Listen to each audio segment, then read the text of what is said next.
저희 나이 또래 아이들이 그렇게 많이 죽었다고 생각하니까 막 소름이 돋더라고요. 너무 마음이 아파서. 제가 설교를 작성하고 아침 설교를 해야 되는데 어떤 말을 할까 이제 좀 고민이 됐습니다. 언론에서는 이런저런 소리 많이 하겠죠. 장사하려고 하는 것이고, 우리는 뭐 해야 됩니까? 아파하고 슬퍼하고 위로해야 합니다. 그거 갖고 뭐 원인이 어떻네, 그건 장사하는 사람들 소리예요. 너무 그 소리에 우리 따라가지 말아야 합니다. 슬퍼할 때는 슬퍼해야 되는, 그게 하나님이 우리에게 주신 선한 감정이고 마음입니다. 부모의 마음을 생각해 보세요. 10대, 20대라고 하는데 다 피해자들이 날벼락 아니에요. 가정에 150명씩이나. 너무 마음이 아프더라고요. 우리 이번 주에 같이 위로하고 같이 기도하고 같이 아파하고, 여기에 진짜 우리 수준이 나타나는 것입니다. 이걸 어떻게 잘 만들어가느냐, 여기 우리 사회의 수준이 이제 결정되는 겁니다. 이번 일이 슬픈 일이지만 오히려 이번 일로 인해서 우리 사회가 좀 마음이 좀 합해지는 그런 선한 결과로 우리 한 걸음씩 나아갔으면 좋겠다는 생각이 제가 좀 마음에 들었습니다. 우리 같이 기도합시다. 그리고 우리 어저께 코로나 이후에 바자회를 작년에 조금 했지만 그래도 공식적인 바자회는 우리 처음 열었습니다. 우리 많은 분들이 헌신해 주시고 참여해 주심에 감사의 말씀을 드립니다. 몇 주 전부터 일을 계획하고 또 회의하시고 준비해 주신 우리 사회봉사팀에 감사드리고요. 또 매일 나오셔서 또 준비하신 분들 참 많으십니다. 고생 많이 하셨습니다. 여러분들도 발벗고 나서셔서 도와주셨고 주의 알려주셨습니다. 이제 어저께 좀 복작복작하고 하니까 아이고 이제 좀 교회가 뭔가 하는구나, 그런 마음이 들더라고요. 그래서 좀 감사했습니다. 이제 연말에 우리들이 이 지역의 어려운 분들을 위해서 잘 돕는 일이 남았습니다. 우리 마무리 잘 해주시고 또 보람 있는 일을 통해서 우리 모두의 기쁨이 되고 하나님의 이름을 높이는 결과로 나타나기를 바랍니다. 오늘은 마틴 루터가 개혁의 깃발을 든 것을 기념하는 종교개혁 주일로 지킵니다. 1517년 10월 31일 주일 예배에 자기가 가르치던 비테베르크 대학 교회 입구에 95개의 질문을 대잡으로 붙이면서 시작된 개혁이었습니다. 당시 로마의 성 베드로 대성당을 짓기 위해서 그 모금 운동에 굉장히 무리를 했고, 결국은 그 모금함에 돈을 넣어서 동전이 땡그랑하고 올라오는 순간 아버님, 부모님, 형제 자매들이 연옥에 있다가 천국으로 간다. 너무 무리죠. 루터는 갈라디아서와 로마서를 공부하면서 당시 교회가 말하고 있는 것이 성경의 가르침과는 멀다는 것을 발견했고, 우리 그러면 그거 포기하고 성경으로 돌아가자 라고 강력하게 주장했습니다.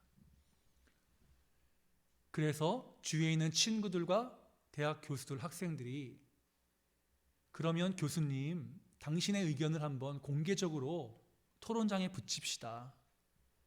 그래서 디자브를 붙인 것이죠. 루터의 종교개혁은 이를 통해서 유럽 각지로 번져가게 됩니다. 다양한 개혁운동이 일어납니다. 루터는 끝까지 가톨릭, 천주교에 남아서 개혁운동을 했습니다. 루터가 가톨릭에 머물렀다면 이것을 이론적으로 체계화시키고 조직화시킨 사람은 프랑스의 장 깔뱅입니다. 깔뱅은 프랑스에서의 살해의 위협을 피하기 위해 스위스 제네바로 망명을 했고, 같이 따라온 프랑스 계통의 사람들과 함께 교회를 세워 신앙운동을 시작합니다. 그리고 우리는 그 깔뱅이 세운 교회, 그 교회의 전통을 이어받고 있습니다. 우리는 루터와 깔뱅이로 대표되는 새로운 교회 운동을 종교개혁이라 부릅니다. 그러니까 번역할 때 종교개혁이라고 번역했습니다. 그런데 원문을 보면 그냥 개혁입니다. 왜요? 교회개혁만이 아니었기 때문이었습니다. 사회의 모든 시스템에 새로운 개혁운동이 일어났기 때문입니다. 학교 제도, 은행제도, 그러니까 자본주의의 기초를 놓은 은행제도, 그리고 근대 교육의 시스템을 만들어가는 교육제도, 그리고 교회제도, 그 안에서 살아가는 사람들의 모든 생활 시스템을 다 하나씩 바꾸어가는, 그러니까 유럽 사회 전체가 새로운 전환점을 맞이하는 그런 개혁이었습니다. 근데 이 개혁운동은요, 그 시대의 산물이었습니다. 루터가 대단해서, 깔뱅이 대단해서 아닙니다. 물론 똑똑한 사람들이죠. 그러나 하나님께서 그들을 쓰셨기에 그렇게 된 겁니다. 그 시대가 무르익었습니다. 시대와 사람들이 하나님의 때와 만나 불꽃을 일으켰기 때문에 개혁이 성공하게 된 것입니다. 믿음의 성도들이 오늘 종교개혁 기념주의를 맞이해서 생각해야 될 것은 내 삶에 이 개혁자들이 외쳤던 오직 믿음, 오직 성경, 오직 은혜, 오직 하나님께 영광이라는 길 위에 있냐라는 것입니다. 우리가 그것을 묻고 그것을 생각해야 합니다. 신앙으로 살아가면서 이 가장 기본이 되는 믿음의 구호를 마음에 품고 있자는 것이죠. 그 기본을 잊으면 나도 모르게 개혁의 대상이 될 수 있기 때문입니다. 우리는 말씀으로 살아가는 사람이고 은혜로 살아가는 사람이고 예배로 살아가는 사람이며 오직 예수로, 오직 하나님께 영광으로 살아가는 사람들입니다. 하나님의 영광을 드러내며 살아가는 사람들입니다. 나의 나 된 것이 하나님의 은혜임을 고백하며 우리 이 자리에 있는 모든 분이 다시 한번 오직 성경, 오직 믿음, 오직 은혜, 오직 하나님께 영광을 기억하는 자리에 있기를 주님의 이름으로 축원합니다. 오늘은 로마서입니다. 로마서는 참 개혁자들이 사랑했던 성경입니다. 당시 중세교회의 문제적인 가르침에 대해 로마서가 정확히 답을 했기 때문이죠. 그래서 로마서는 우리 개혁교회 전통에서 아주 중요하게 여겨지고 개혁교회의 교리를 세운 1등 공신으로 여겨지는 말씀입니다. 자, 우리 몇 주 전에도 로마서를 보았지만 로마서는 갈등 가운데 있던 교인들을 향해 우리가 누구로 인해 구원을 받았느냐, 그거 생각하면 교회 안에서 작은 자와 큰 자, 강한 자와 약한 자를 이야기할 수 있겠냐.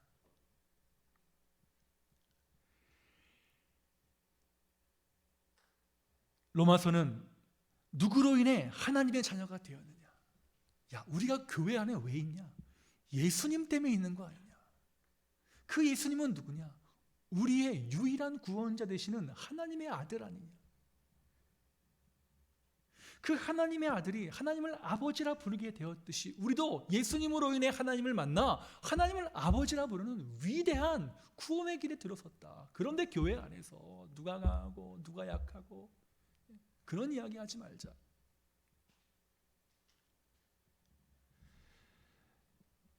바울은 한 번도 보지 못했던 로마에 있는 교인들을 향해 기독교의 위대한 구원의 진리를 전파하며 그들을 말씀으로 양육합니다. 특별히 로마서를 시작하면서 바울은 교인들을 돕고 싶다라는 마음을 전달합니다. 그 도움의 구체적인 내용이 바로 하나님의 구원, 예수 그리스도의 헌신, 그 신앙의 내용을 정확히 전달해 주는 것이었습니다. 그렇기 때문에 로마서는 2000년 전에만 유효한 말씀이 아니라 오늘 우리들에게도 이 신앙의 핵심 정수를 정해주는 하나님의 말씀이 되는 것이죠.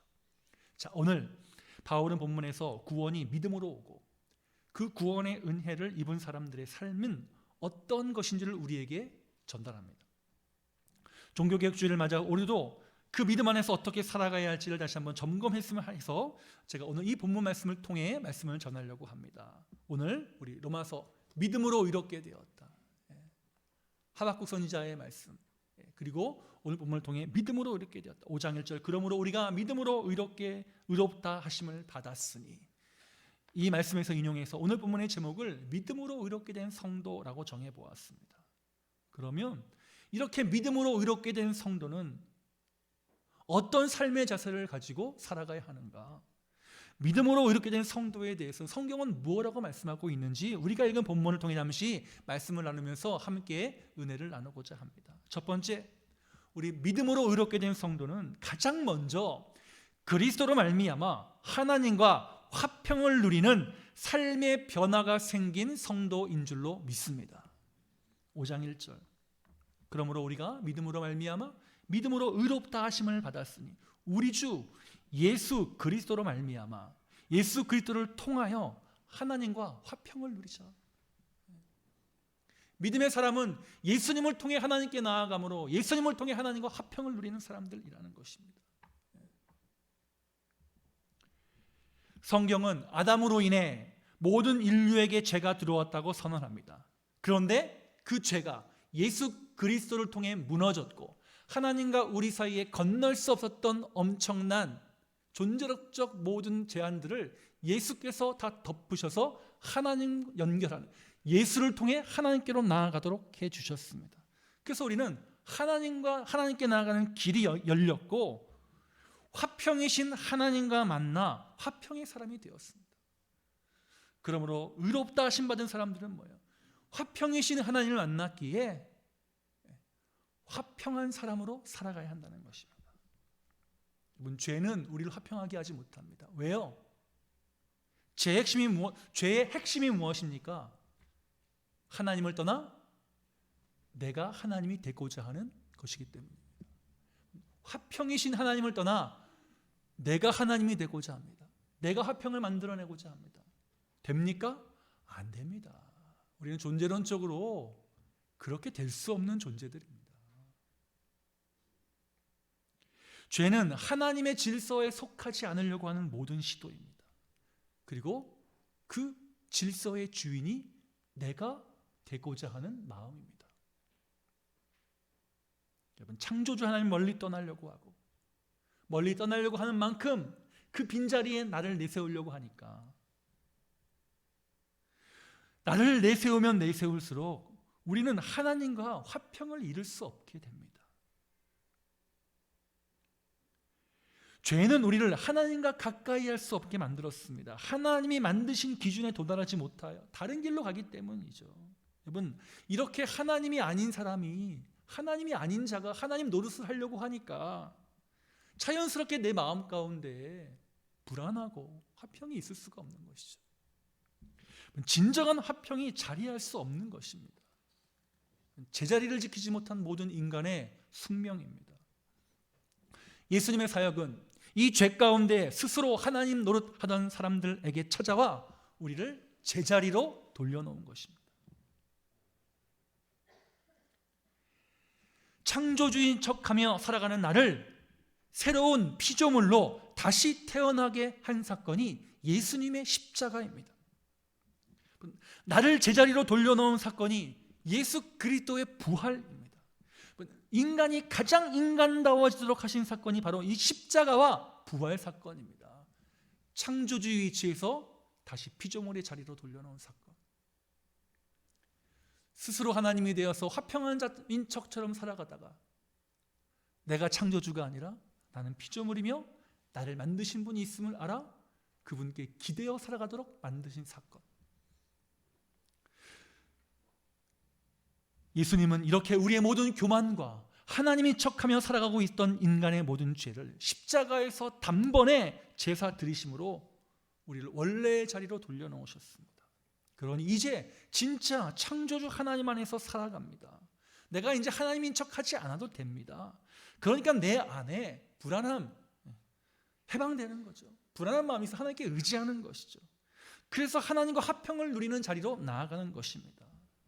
하나님이 하나님 되심을 인정하고 내가 스스로 하나님인 척하는 죄인의 불안감에서 해방된 것입니다.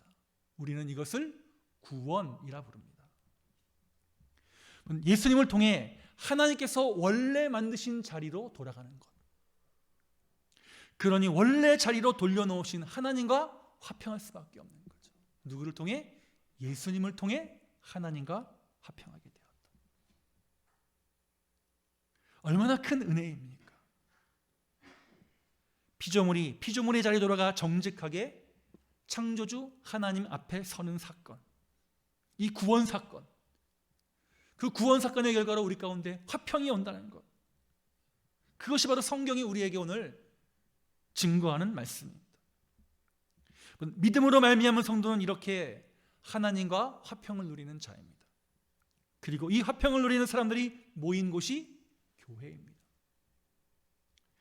이 교회, 구원 공동체인 교회는 자연스럽게 화평의 공동체가 되는 것입니다.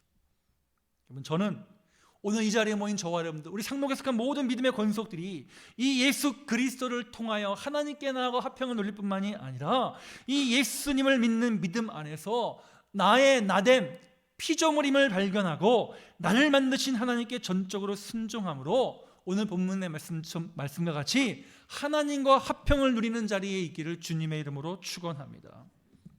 예수님께서는 우리의 모든 교만과 하나님이 척하는 모든 죄를 다 씻겨버리셨습니다. 그렇기 때문에 이렇게 하나님과 화평케 된 성도는 하나님과 화평하게 되었으니 뭐예요? 내가 하나님이 아니잖아요. 그러니까 내 옆에 있는 사람들, 그들을 내 뜻대로 움직이려고 하거나 그런 마음 품지 않습니다. 즉 내 주변과도 화평을 누릴 수 있다는 것입니다. 내가 하나님이 센 척 하지 않습니다. 왜요? 내 안에 나보다 큰 하나님의 은혜가 있기 때문입니다. 내가 누구인지 알기 때문입니다. 나를 내세우지 않는 마음의 화평이 내 안에 있기 때문입니다.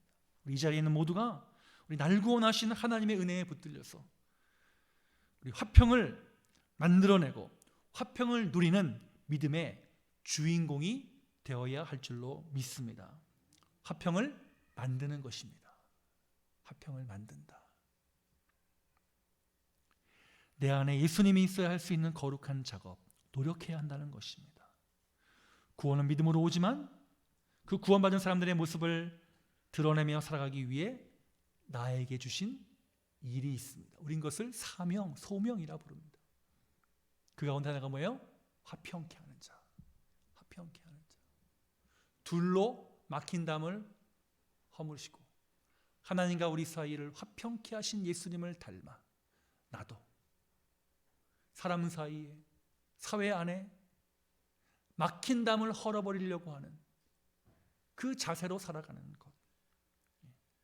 그러기 위해서 뭐예요? 만든다, 노력한다.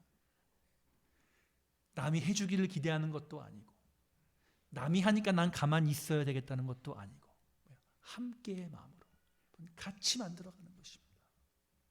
우리 이 자리에 있는 모든 분들이 우리 화평의 사람으로 내가 있는 것을 아름답게 만들어가는 성도, 원래 제자리로 돌아온 성도.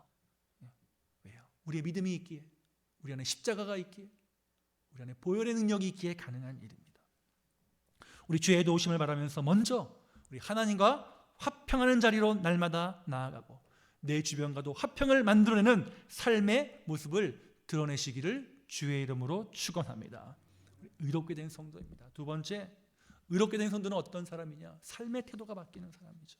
5장 2절에 이렇게 나옵니다. 또한 그로 말미암아 우리가 믿음으로 서 있는 이 은혜에 들어감을 얻었으며 하나님의 영광을 바라고 즐거워하느니라. 믿음으로 의롭게 된 이후에 우리의 삶이 어떻게 변합니까? 하나님의 영광을 바라보고 즐거워하는 것으로 변한다라고 성경이 우리에게 말합니다. 우리의 즐거움, 우리의 삶의 태도가 바뀐다는 것입니다. 전에는 내가 하는 일 보면 만족스럽고 대단해 보이고 누가 나를 인정해주고 싶고 인정해주면 또 그거 좋아하고, 물론 그런 면이 우리 인생에 없는 것은 아니죠. 그것이 또 우리의 자존감을 세우는 일이기도 하죠.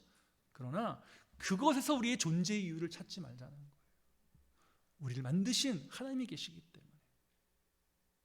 믿음의 사람은 어떤 사람입니까? 하나님께서 하시는 일을 바라보며 만족을 누리고 즐거워하고 기뻐하는 거예요. 즐거움의 대상이 변한 것입니다. 하나님으로부터 온 것을 알았기에 하나님이 나의 기쁨 주시고 하나님이 나의 즐거움의 원천이 되신다는 것을 알기 때문입니다. 이렇게 예수님, 하나님은 우리에게 뭔가 변화를 주시는 분이십니다. 예수님을 만나기 전과 만난 후를 다르게 만들어 주시는 분이십니다. 성경은 이렇게 예수님으로 인해 우리의 삶의 태도가 바뀐다라고 말합니다. 뿐만 아닙니다. 환난 가운데도 우리의 삶의 시선이 믿기 전과는 다르다라고 말씀하십니다. 다만 이뿐 아니라 우리가 환난 중에도 즐거워하니. 여러분, 환난 중에 즐거워하는 사람, 세상 사람의 기준으로 봐서는 이상한 사람이잖아요. 그런데 우리가 왜 환난 가운데 또 다른 시선을 가질 수 있느냐? 믿음으로 말미암아 은혜에 들어가 하나님의 영광을 바라기 때문입니다. 영광을 바라보는 믿음의 눈이 생겼기 때문입니다. 그렇기 때문에 환난은 인내를, 인내는 연단을, 연단은 소망을 이루는 줄을 알미로다. 우리 젊은 세대랑 나이 드신 세대랑 연세가 들어가시면 삶의 연륜이 생기고 삶에 많은 경험이 생기니까 삶을 바라보는 시선도 달라지시잖아요. 바울이 믿음을 통해 변화됐던 그 모습 가운데, 고백 가운데 놀라운 고백입니다. 환난은 인내를, 인내는 연단을, 연단은 소망을 이루는 줄 압니다. 얼마나 대단한 삶의 변화입니까? 얼마나 대단한 삶을 바라보는 시선이 우리에게 제공하고 있습니까? 환난 가운데도 하나님의 계획하심이 있음을 생각나게 하고 그 가운데 더 겸손히 엎드리고 소망을 바라보고 응답을 바라보는 것으로 변하게 된다는 것이죠. 물론 힘듭니다. 어렵습니다. 환난 당하면 힘들죠. 어렵죠. 그러나 그 가운데에도 우리가 붙잡을 것이 있다는 거예요. 믿음으로 붙잡을 것이 있다는 거예요. 그것이 없는 사람과 있는 사람은 하늘과 땅일 것입니다. 그렇기 때문에 결국 우리에게 뭐가 나타나는 거예요? 소망이 생길 수 있다는 거예요. 이렇게 삶의 태도가 바뀐다는 거예요. 삶을 바라보는 자세가 바뀐다는 것입니다. 여러분, 믿음이 있느냐 없느냐, 하나님에 관한 소망이 있느냐 없느냐로 볼 수 있을 것 같습니다. 환난 가운데도 하나님 바라보며 소망하는 자들, 우리만 가능한 것입니다. 우리 모두가 이렇게 변화된 태도를 갖고 쉽게 낭망하거나 좌절 가운데 머무르지 않고 나를 이끄시는 하나님의 소망 가운데 거하면 하나님 우리에게 더 좋은 곳으로 함께해 주실 줄로 믿습니다. 성경이 우리에게 소망이 있는 이유에 대해서 말씀하십니다. 5장 5절, 소망이 우리를 부끄럽게 하지 아니하면 우리에게 주신 성령으로 말미암아 하나님의 사랑이 우리 마음에 부어졌기 때문이다. 얼마나 은혜입니까? 소망이 우리를 부끄럽게 하지 아니하면 우리에게 주신 성령으로 말미암아 하나님의 사랑이 우리 마음에 부어졌기 때문이다. 하나님의 사랑이 우리 안에 부어졌기 때문이다. 여러분, 그 사랑은 그렇기 때문에 은혜입니다. 그렇기 때문에 하나님은 사랑이시고 우리의 소망이 되시는 것입니다. 여러분, 하나님의 사랑이 부은 바 되었다는 그 선언이 나를 엎드리게 만듭니다. 우리들이 환난 가운데 소망을 바랄 수 있는 것, 예수님의 환난을 통과한 하나님의 사람이 되었기 때문이고, 이건 믿음의 신비입니다. 믿음의 신비만을 가질 수 있는 사람의 축복입니다. 그러므로 저와 여러분은 축복의 사람입니다. 신비의 사람들입니다. 하나님의 사랑이 부어진 놀라운 은혜 가운데 있는 믿음의 사람들입니다. 그러기에 믿음으로 의롭다함 받았기에 우리가 삶의 태도가 믿지 않는 사람과는 다른 무엇인가를 좀 같이 보여주자는 것입니다. 여러분, 저도 그렇게 노력하겠습니다. 우리 같이 힘을 내자고요. 같이 힘을 내자고요.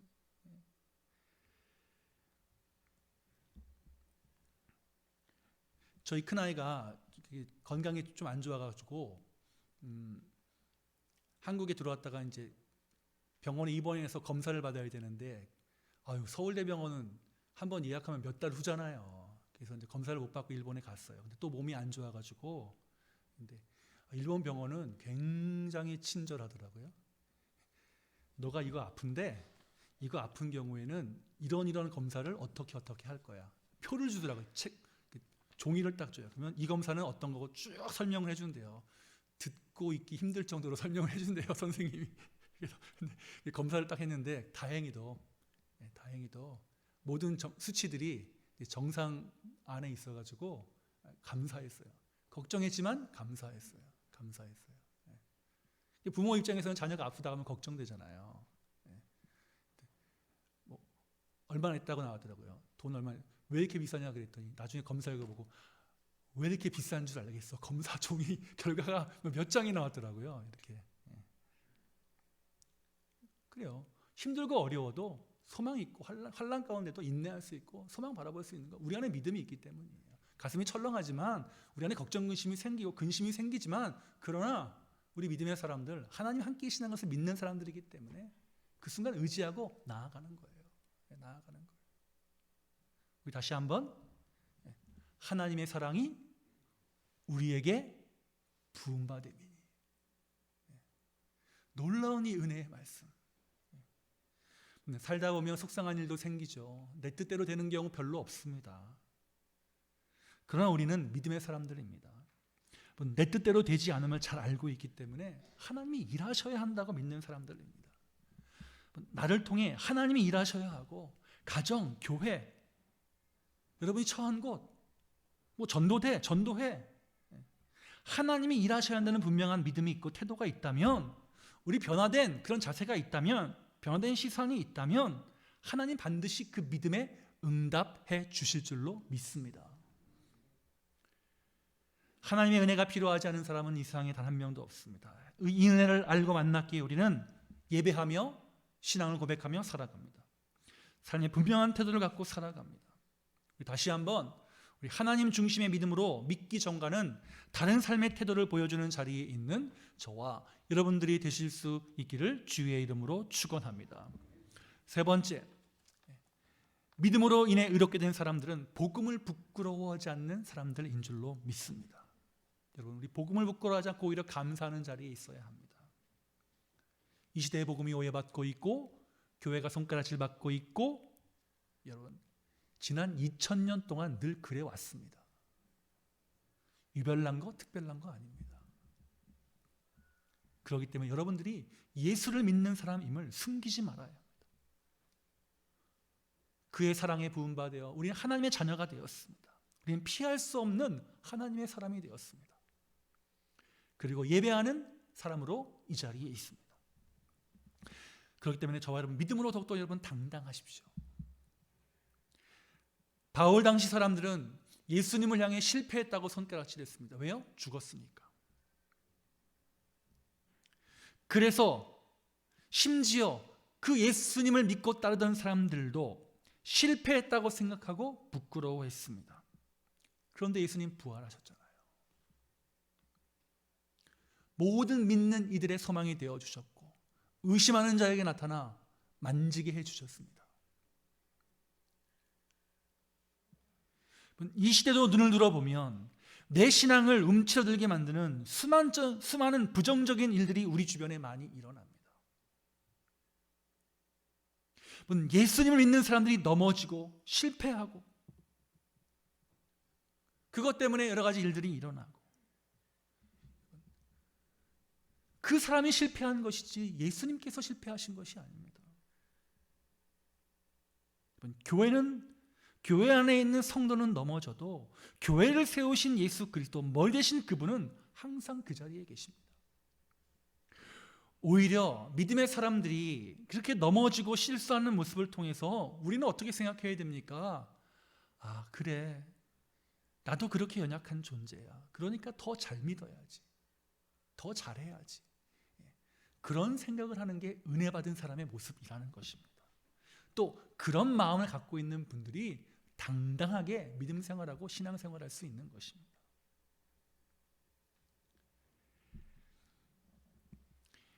저와 여러분의 삶에서 신앙을 부끄럽게 하는 수많은 일들이 있더라도 여러분 안에 있는 성령님의 도우심을 구하면서 우리 당당하셔야 합니다.